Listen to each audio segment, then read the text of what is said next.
श्री सत्यनारायण की कथा और व्रत की महिमा। सत्य को नारायण के रूप में पूजना ही सत्यनारायण की पूजा है। इसका दूसरा अर्थ यह है कि संसार में एकमात्र नारायण ही सत्य हैं, बाकी सब माया है। सत्य में ही सारा जगत समाया हुआ है। सत्य के सहारे ही शेष भगवान पृथ्वी को धारण करते हैं। श्री सत्यनारायण व्रत का वर्णन देवर्षि नारद जी के पूछने पर स्वयं भगवान विष्णु ने अपने मुख से किया है। श्री सत्यनारायण व्रत की कथा। एक बार योगी नारद जी ने भ्रमण करते हुए मृत्युलोक के प्राणियों को अपने अपने कर्मों के अनुसार तरह तरह के दुखों से परेशान होते देखा। इससे उनका संतहृदय द्रवित हो उठा और वे वीणा बजाते हुए अपने परम आराध्य भगवान श्रीहरि की शरण में हरि कीर्तन करते क्षीरसागर पहुंच गए और स्तुतिपूर्वक बोले, हे नाथ, यदि आप मेरे ऊपर प्रसन्न हैं तो मृत्युलोक के प्राणियों की व्यथा हरने वाला कोई छोटा सा उपाय बताने की कृपा करें। तब भगवान ने कहा, हे वत्स, तुमने विश्व कल्याण की भावना से बहुत सुंदर प्रश्न किया है, अतः तुम्हें साधुवाद है। आज मैं तुम्हें ऐसा व्रत बताता हूँ जो स्वर्ग में भी दुर्लभ है और महान पुण्यदायक है तथा मोह के बंधन को काट देने वाला है, और वह है श्री सत्यनारायण व्रत। इसे विधि विधान से करने पर मनुष्य सांसारिक सुखों को भोगकर परलोक में मोक्ष प्राप्त कर लेता है। इसके बाद काशीपुर नगर के एक निर्धन ब्राह्मण को भिक्षावृत्ति करते देख भगवान विष्णु स्वयं ही एक बूढ़े ब्राह्मण के रूप में उस निर्धन ब्राह्मण के पास जाकर कहते हैं, हे विप्र, श्री सत्यनारायण भगवान मनोवांछित फल देने वाले हैं। तुम उनके व्रत पूजन करो, जिसे करने से मनुष्य सब प्रकार के दुखों से मुक्त हो जाता है। इस व्रत में उपवास का भी अपना महत्व है, किंतु उपवास से मात्र भोजन न लेना ही नहीं समझना चाहिए। उपवास के समय हृदय में यह धारणा होनी चाहिए कि आज श्री सत्यनारायण भगवान हमारे पास ही विराजमान हैं। अतः अंदर व बाहर शुचिता बनाए रखनी चाहिए और श्रद्धा विश्वासपूर्वक भगवान का पूजन कर उनकी मंगलमयी कथा का श्रवण करना चाहिए। सायंकाल में यह व्रत पूजन अधिक प्रशस्त माना जाता है। श्री सत्यनारायण की कथा बताती है कि व्रत पूजन करने में मानव मात्र का समान अधिकार है, चाहे वह निर्धन, धनवान, राजा हो या व्यवसायिक, ब्राह्मण हो या अन्य वर्ग, स्त्री हो या पुरुष।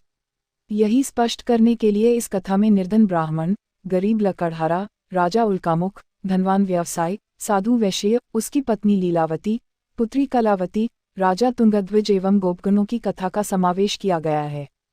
कथासार ग्रहण करने से यह निष्कर्ष निकलता है कि जिस किसी ने सत्य के प्रति श्रद्धा विश्वास किया, उन सबके कार्य सिद्ध हो गए। जैसे लकड़हारा, गरीब ब्राह्मण, उल्कामुख, गोपगणों ने सुना कि यह व्रत सुख, सौभाग्य, संतति, संपत्ति सब कुछ देने वाला है, तो सुनते ही श्रद्धा, भक्ति तथा प्रेम के साथ सत्यव्रत का आचरण करने में लग गए और फलस्वरूप इहलौकिक सुख भोगकर परलोक में मोक्ष के अधिकारी हुए। साधु वैश्य ने भी यही प्रसंग राजा उल्कामुख से विधि विधान के साथ सुना, किंतु उसका विश्वास अधूरा था। श्रद्धा में कमी थी। वह कहता था कि संतान प्राप्ति पर सत्यव्रत पूजन करूंगा। समय बीतने पर उसके घर एक सुंदर कन्या ने जन्म लिया। उसकी श्रद्धालु पत्नी ने व्रत की याद दिलाई तो उसने कहा कि कन्या के विवाह के समय करेंगे। समय आने पर कन्या का विवाह भी हो गया, किंतु उस वैश्य ने व्रत नहीं किया। वह अपने दामाद को लेकर व्यापार के लिए चला गया। उसे चोरी के आरोप में राजा चंद्रकेतु द्वारा दामाद सहित कारागार में डाल दिया गया। पीछे घर में भी चोरी हो गई।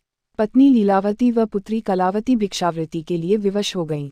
एक दिन कलावती ने किसी विप्र के घर श्री सत्यनारायण का पूजन होते देखा और घर आकर मां को बताया। तब मां ने अगले दिन श्रद्धा से व्रत पूजन कर भगवान से पति और दामाद के शीघ्र वापस आने का वरदान मांगा। श्रीहरि प्रसन्न हो गए और स्वप्न में राजा को दोनों बंदियों को छोड़ने का आदेश दिया। राजा ने उनका धन धान्य तथा प्रचुर द्रव्य देकर उन्हें विदा किया। घर आकर पूर्णिमा और संक्रांति को सत्यव्रत का जीवन पर्यंत आयोजन करता रहा। फलत सांसारिक सुख भोगकर उसे मोक्ष प्राप्त हुआ। इसी प्रकार राजा तुंगध्वज ने वन में गोपगणों को श्री सत्यनारायण भगवान का पूजन करते देखा, किंतु प्रभुता के मद में चूर राजा न तो पूजास्थल पर गया, न दूर से ही प्रणाम किया और न ही गोपगणों द्वारा दिया प्रसाद ग्रहण किया। परिणाम यह हुआ कि राजा के पुत्र, धन धान्य, अश्व गजादि सब नष्ट हो गए। राजा को अकस्मात यह आभास हुआ कि विपत्ति का कारण सत्यदेव भगवान का निरादर है। उसे बहुत पश्चाताप हुआ। वह तुरंत वन में गया। गोपगणों को बुलाकर काफी समय लगाकर सत्यनारायण भगवान की पूजा की। फिर उसने उनसे ही प्रसाद ग्रहण किया तथा घर आ गया। उसने देखा कि विपत्ति टल गई और उसकी सारी संपत्ति तथा जन सुरक्षित हो गए। राजा प्रसन्नता से भर गया और सत्यव्रत के आचरण में निरत हो गया तथा अपना सर्वस्व भगवान को अर्पित कर दिया। श्री सत्यनारायण व्रत से हमें शिक्षा मिलती है कि सत्यरूप ब्रह्म जीवात्मा रूप में हमारे अंदर विद्यमान है। हम सब सत्य के ही स्वरूप हैं, पर माया के वश में आकर नष्ट होने वाली वस्तुओं को संग्रह करने की सोचकर संसार में मग्न हो रहे हैं। इस अज्ञान को दूर करके सत्य को स्वीकार करना और प्रभु की भक्ति करना ही मानव का धर्म है। यही सत्यनारायण व्रत और कथा का सार है।